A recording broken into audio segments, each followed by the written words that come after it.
Hello, welcome to What the Flick. Christy and Matt, we are ready to tell you about Ready Player One, whether you should see it or not. Should you jump into the Oasis? Right, should you? So Ready Player One is based off a book about a kind of future dystopian world where everybody's hooked on a virtual reality system called the Oasis, and the creator has died and left in his will a series of puzzles that if somebody solves them all and finds all the keys and finds the big prize quest at the end, they'll own the company. And the movie basically takes all of the character development and all of the interesting things from the book, and strips it out into something that pretty much is a parade of references and fairly awful. But if you want to see a clip, here we go. The Oasis was the brainchild of James Halliday. Hello. If you're watching this, I'm dead. I created a hidden object, an Easter egg. The first person to find the egg will inherit $500 billion and total control of the Oasis itself. Who is this Parzival, and how the hell is he winning? Find him. This isn't just a game. Yeah, I can't hide my contempt for this movie. This movie stinks. Don't hide your contempt. Oh. Parade it out for the world to see. This movie is awful. It's hot garbage. Okay. I couldn't stand this movie. All right, and you know what though? You and I, you more than I, we are the target audience for this. We are 80s people, we are pop culture aficionados. You have an entire room in your house dedicated to Star Wars action figures. Right, This is for you. And you've read the book. I've not read the book. I read the book. The book's fine. Yeah. The book, it's not life-changing? It's not life-changing, it's fine.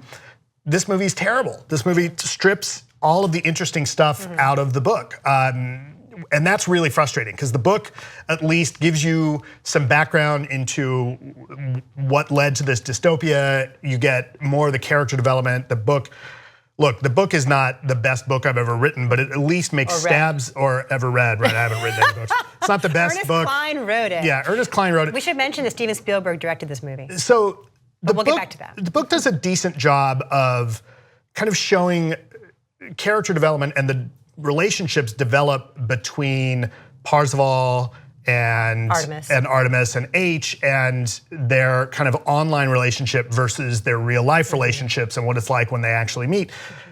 The movie does away with that completely, and then so vastly simplifies what they're doing to kind of complete this quest that it takes any of the actual intelligence out of it and actually doesn't make any sense. It's clear that Zach Penn, who co-wrote it with Ernest Cline. Right, yeah. I can't believe that Zach Penn is at all any type of gamer. I'm somewhat sad that Cline let some of the changes happen. Again, not that I think this book is brilliant, but the movie is so much dumber. Like, this script is terrible, coupled with like the dialogue's clunky, the storyline doesn't, in a lot of places doesn't make sense, and then it feels like there's some places pages are missing, and in some places whole scenes are gone. And yet the movie is 2 hours and 20 minutes long. Ooh, yeah. So yeah, I read about it for RogerEbert.com, and my problem is much like yours, is just a litany of pop culture references, which I got a lot of them. Right. I know the name of the high school where the kids go in John Hughes movies. You know, I get all that stuff. Right. But it feels like,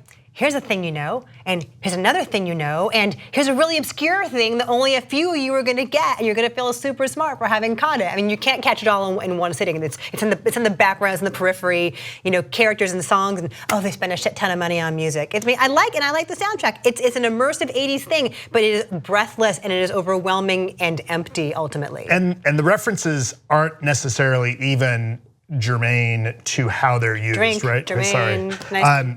The references and the stuff that you see, the way it gets used isn't necessarily true to the spirit in which they were created originally. It's just like, oh, I saw that, that'd be cool. Oh, you know, and so it becomes, it's the movie equivalent of like, oh, what would it be happen if, you know, it's the equivalent of saying, well, what would happen if Spider-Man fought Batman? Right, like that's about. That'd be cool. That'd be cool. Actually, like, you have had that conversation with my 8-year-old son. Right. This is what the movie is essentially. Yes. Right. Look, Skybound Entertainment makes this whole great game called Super Fight, and that's deeper and more fun than this movie is. I'm super disappointed in Spielberg here. I think this movie is awful. And yet it would seem to be in his wheelhouse because this is the decade that he asserted himself as like, one of the dominant and most influential filmmakers of our time. This is his wheelhouse. Alonso and I talked about this the other day. From the guy who says that if you're doing movies that are on Netflix, they shouldn't be counted as movies. Like you not really have a leg to stand on if you're turning out this kind of garbage. But it's not garbage from like the technical perspective and the staging of the action sequences and what the stacks look like in the reality of it. I mean, there's clearly like masterful craftsmen going on here. Having said that, it's hard to feel emotionally engaged with these characters once they are in their avatar form, and they spend the vast majority of the film in the Oasis. What's his face? Parzival looks like something out of Final Fantasy, and it's hard to care about him in that regard. The other thing is, you're given no reason in this movie that Parzival and Artemis fall in love at all. Like you can see why he falls in love with her. She's a badass. Sure, She's but beautiful. but that doesn't. There's no depth to that. There's almost no depth between the founder and Og. Yes, right. It's Mark Rylance and Simon Pegg. Mark Rylance, who seems to be playing what's his name from Back to the Future? Christopher Lloyd. No, the dad. McFly. Yeah. I've also seen comparisons to Garth from Wayne's World. Like he's just weirdly off, but in no He's particularly... like a Steve Jobs figure in this thing. But also, I liked him in this because in a movie that is like overwhelming and constant, he at least brings like a quiet and a humanity to it that is really sorely needed. And then among all of the stuff being thrown at you, there's exactly one sequence that really, really works.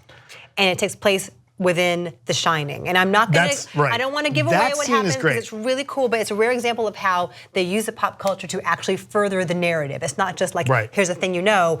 They actually explore what this phenomenon means to us culturally, and it upends our experience within it and our understanding and our expectations of it, and it's really beautifully done. It scared the shit out of my kid. I brought Nick with me, and he likes video games and all that stuff. But during the Shining section, he was like trembling and sobbing and like, "Mommy, I want to go home." But that's kind of how I feel when I watch The Shining still after all these years. So I get that. So if you're bringing kids, it's a scarier movie than you might think it's going to be. But that's the one example where it really works. What they're trying to do with the pop culture really works. Otherwise, it's just like stuff. Crispin Glover. Mark Rylance seems to be doing a Crispin Glover. Yeah, I really, really, really dislike this movie a lot. Do you think it's a matter of expectations though too? Like if you weren't you and you are you, if you hadn't read the book, do you feel like maybe if you were just an average person, but then again, I'm like arguing in my head with this. If we were average person who didn't love all this stuff, would it register even less? All the stuff, I feel like this movie is the kind of action sci-fi equivalent of the Scary Movie franchise. Where those jokes completely exist on the level of like, hey, you're gonna laugh at this because you recognize it. Right, you watch the Kardashians, you understand these things. So this movie is like, oh, you're gonna like this because you recognize all the stuff we're dropping in. I would call this the Easter egg movie, and maybe that's why it's opening on Easter weekend. That's a good point, Except that Easter eggs imply that there's some level of things being hidden, and there's nothing hidden in this at all. Like it just keeps, it's this parade of like, hey, you saw this, you know this robot, you know that creature, you know these aliens.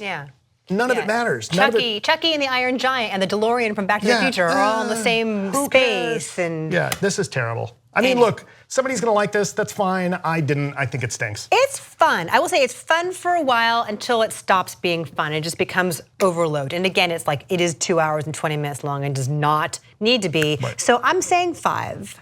There's one good sequence in this movie at the Overlook Hotel. It's otherwise a complete waste of time.